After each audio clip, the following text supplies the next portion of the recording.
Now, you a moment ago talked about loving kindness and the loving kindness practice and how important that is to you. That's the way I heard what you said. And you nicely connected it to the larger body of mindfulness practices writ large.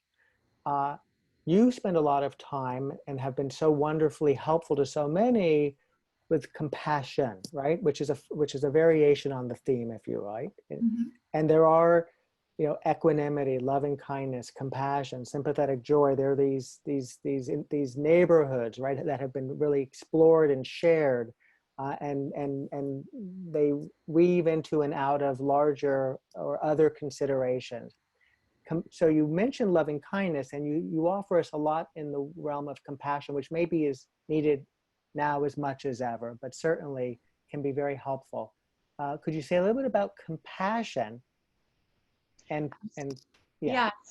So people, again, it's all so nuanced. People often interchange loving kindness and compassion, although they're very different practices. So loving kindness practice is where you're just trying to cultivate a friendliness of your heart towards the present moment, and usually it's around something that isn't suffering. And as soon as you meet something that is suffering or someone, then the loving kindness transforms from friendliness into concern and compassion. How can I help? So it's a different feeling. May you be happy is different than may your suffering pass. And so compassion, I'm very interested in compassion, and I think both for others and for ourselves. And what some of the new research coming out of Tanya Singer's lab that I think is just incredibly helpful is when we feel compassion, which is we're acknowledging and caring for the suffering of another, the reward centers of our brain light up. So when we feel empathy for someone who's suffering, the pain centers of our brain light up. That's really interesting. So we often are worried about burnout, especially with our, first responders and healthcare professionals, and especially right now.